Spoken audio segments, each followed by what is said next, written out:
For those of you who are taking Thesis Seminar, I wanted to provide a recap for week 14.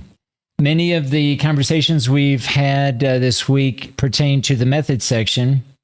For those of you who are still working on your data analysis, a lot of our discussions were around completing the data analysis and then discussing different options that you can consider when writing your results and discussion section. So a lot of the recap that I provided for last week, week 13, I talked about the 4 different options that you can use to develop your key main sections, anywhere from 2 to 4 main sections in your results and discussion section. So I'm not going to talk about that again today, but feel free to check that video if you need further advice in terms of different considerations for organizing the main sections. I also talked about last week in week 13 different options, basically 2 different options you can build out your body paragraphs, whether you include the results and discussion in one paragraph or you separate the results in one paragraph and the discussion in a second paragraph. So again, double check the video from last week if you need to review those ideas, those concepts. But this week, week 14, we were looking at, a lot of us were talking about your method section. I suggested to everyone to consider using the navigational pane in Microsoft Word. On the left-hand side of your screen, you'll notice here that you can easily see the headings and subheadings that make up your paper. Now, this is the template that we used at the beginning of the semester, but the idea is that you are using the level 1 APA font style for level 1 headings, and you're using a level 2 APA font style for level 2. And in some cases, some of you are using a level 3 heading, the level 3 APA font style that appears here. So my suggestion is to consistently use these headings depending if you're using a level 1, 2, or 3. And whenever you're selecting your fonts, it could be that you're not using Calibri. I think it's Calibri 11, which is one of your options for the fonts that you can use throughout your paper. But if you want to use a different font, that's fine, but double check the headings and change those font styles as necessary. To do that, you can select any of the headings. So for example, level 1 heading, I select it here, and then I can right click and click modify. And here I can select the font that you use, let's say in the rest of your text. Maybe in the body of the text, you're using Times New Roman 12 or Arial 11, which are also options according to APA 7th edition. So do make sure that you're being consistent with the fonts throughout, and that includes headings and the normal font, and it also includes the references, the appendices. Basically, all the text that you're going to be using needs to be consistent, and so double check your fonts once you're getting closer to completing your paper. Also, you'll notice here, another thing that we talked about, in some cases, some of you will need to remove some of the blank lines, which is hard to see sometimes when you're looking at the page itself at a glance. But again, if you use the navigational bar here along the left-hand side of your screen, you'll notice that there's a blank space between, in this case, table of contents and a list of tables. So you can easily see where there is an extra space. And just to show you what this might look like, some of you might have, let's say at the end of your text, imagine you have some paragraphs here in some of your sections. It doesn't really matter which section we're working with. Well, let me go to, let's see. Well, this would be your literature review. So yeah, let's say at the end of your literature review, you have some blank spaces. And let's say that I am using this font here. Okay, so just as an example, sometimes this happens where you inadvertently have some blank lines or blank spaces that are formatted as one of the three headings. And when that happens, notice here that there are spaces between the last piece of text or last heading and then the next, let's say, level 1 heading. All of these are blank spaces. So here you would need to go in and just simply remove those, delete those. And you can just backspace out and you'll see that now it's cleaned up here along the navigational pane. So use the navigational pane to, at a glance, check to see that you don't have any blank spaces like this. In this case, before the table of contents or between the table of contents and the heading table of contents, I can just backspace and remove that, and then I'm fine. Also, you can check at a glance to make sure that you didn't inadvertently select a paragraph using one of the headings. And sometimes this will happen. Let's say that I'm going to add some text below participants. So I put my cursor at the end here after participants, I hit enter, and I start typing away. And maybe the first time you do this, you just might notice, well, I don't want it to be bold. I just want it to be regular text. And you remove the bold and you think you're good to go. You might even add a half-an-inch indentation and think you're in good shape, right? But what happens is that it has copied the font style. And if you're not paying attention here to this down arrow, anytime you see this arrow here, this indicates that it's some kind of heading. And so if you're within the page and you see this, and or you see, again, in the navigational pane, a heading that doesn't look like a heading. So you'll notice here that this is actually text, but it's labeling it, or it's considering it as a heading. And so again, we don't want that. So you simply select the code, select the text, and then go back, click normal. You might have to go back and add the half-an-inch indentation and maybe even double space, depending. And there's several ways you can do this. You can just do it manually, as I'm doing here, and add double space, or you can actually go into normal and hit modify and select it that way.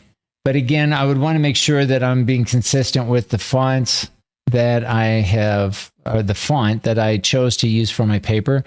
And if I'm going to go in and double check here the line spacing, I always like to go into this box here to make sure that everything is okay in terms of spacing. We want 0 points before and after.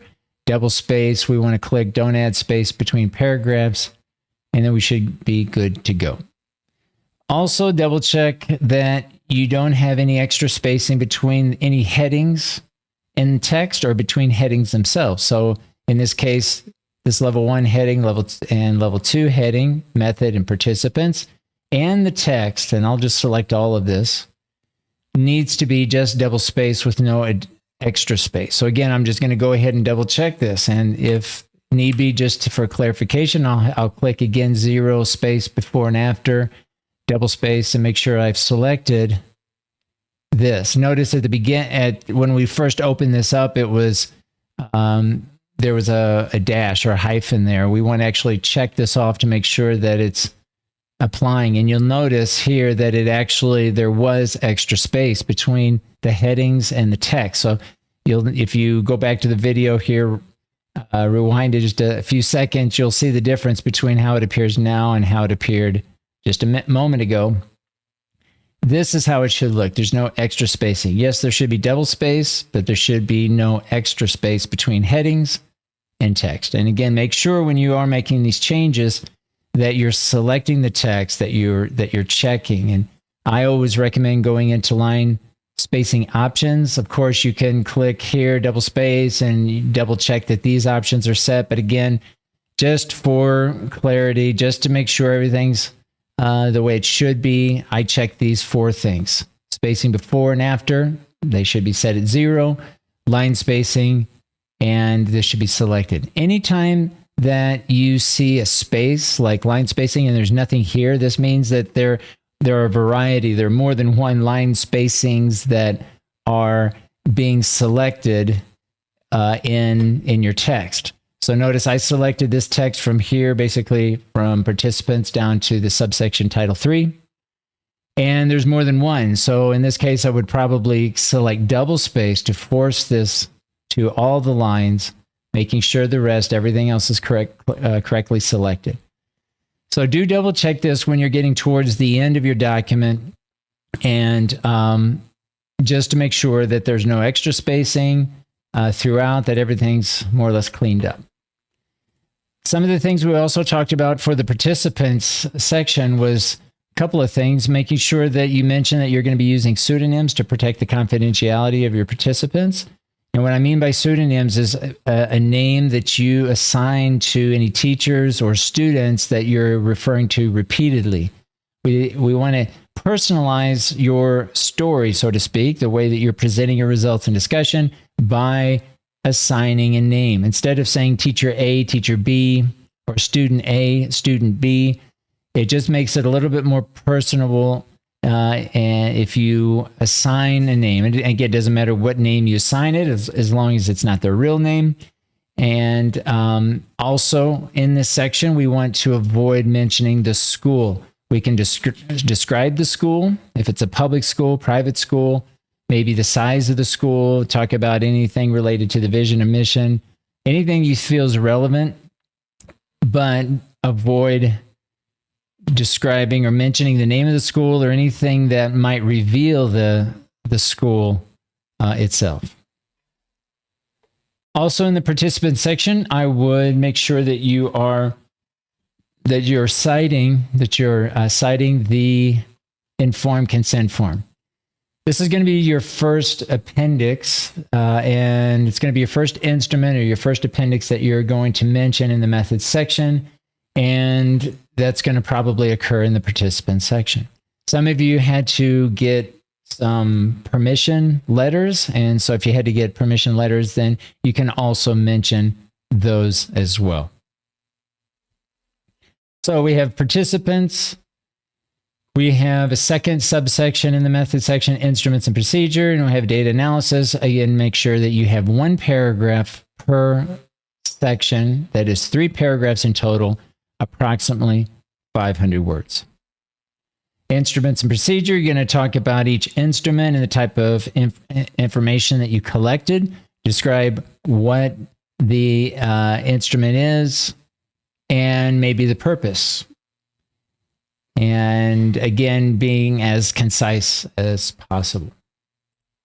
In the appendix, each appendix should begin with a page break, And so just for the sake of an example here, let's say that you've got your references here, and just below your references, you want your first appendix.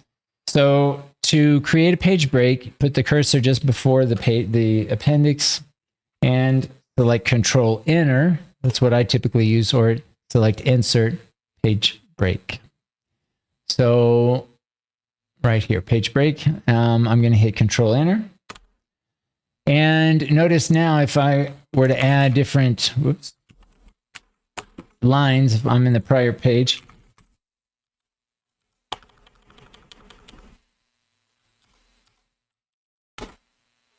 let's try this again. So I have a page break. And in this case, I want to make sure that I have removed any headings. So I hit Enter, and I'm probably going to need to change the font to normal. Make sure that I have now a French indentation. This is a reversed indentation for the references. So here you have your references. And notice I can keep hitting Enter, and this doesn't move around. Okay, and this is why we want to use a page break, so that when you go back and you're removing lines or adding lines, that the next page, the appendix heading, appendix A in this case, stays or remains at the very top of the page. Also make sure that each appendix has a title or a level 2 heading. So here in this case, I'll select a level 2 heading. Maybe the first instrument is our informed consent form, and then below this we want to hit normal, and then we bring in the informed consent form. So each appendix should have the heading, level 1 heading, and should have a level 2 heading that is the title of the instrument.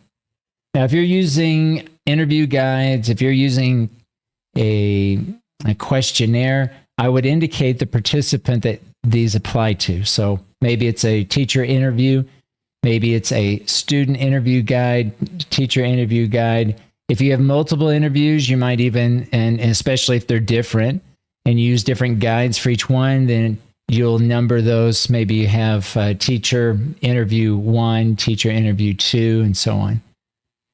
So this is how I would set up your appendix or your appendices, making sure that you have a level 1 and then you have a level 2 heading. Again, using the level 1 APA and level 2 APA font styles.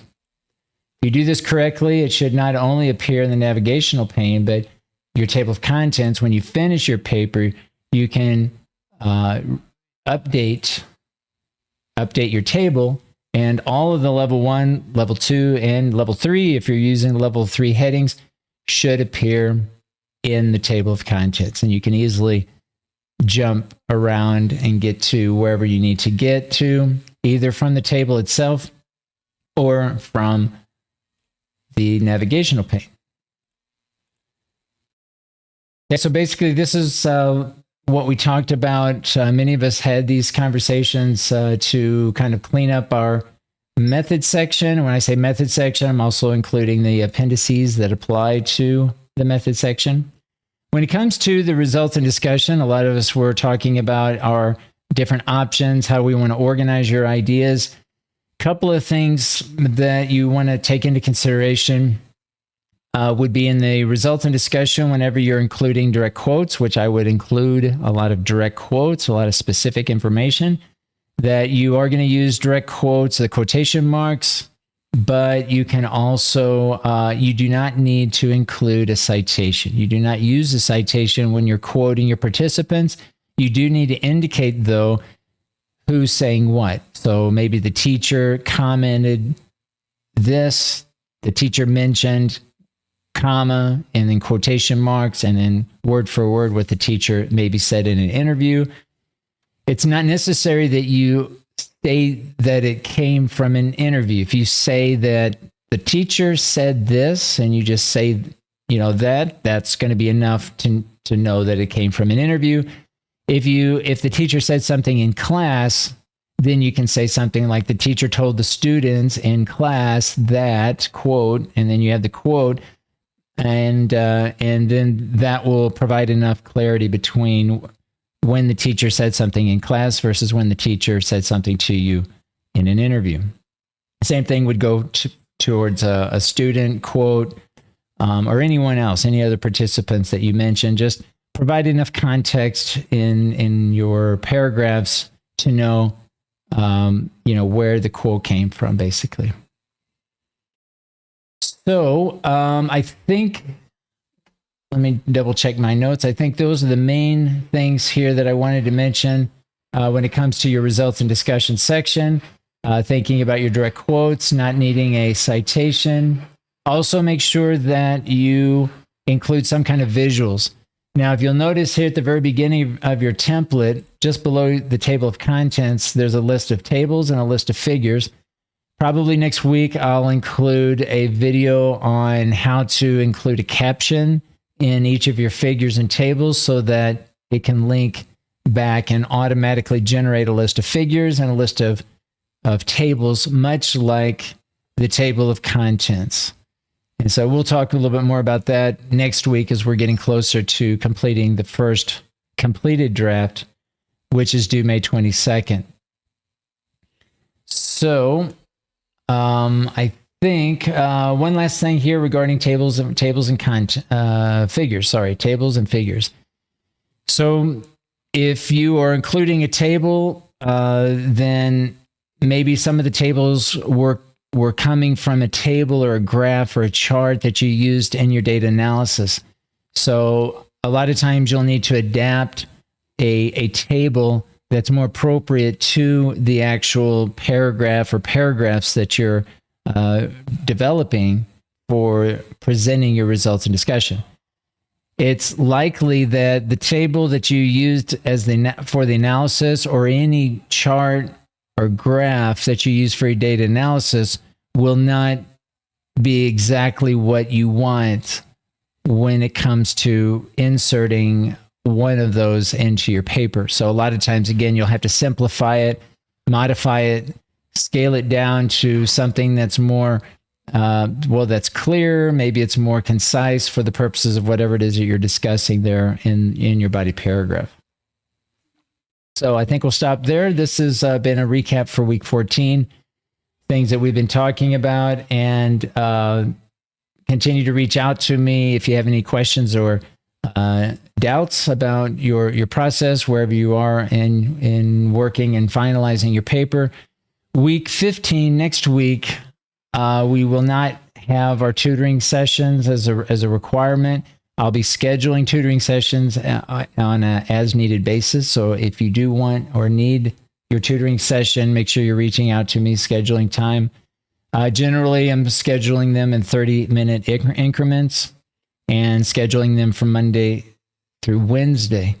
Since Friday's a holiday and Thursday we'll have our whole group meeting at 10 o'clock in the morning, and your first draft is due on Thursday.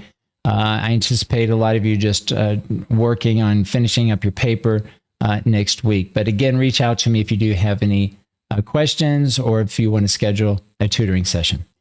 So we'll stop there, and we'll see everybody next week.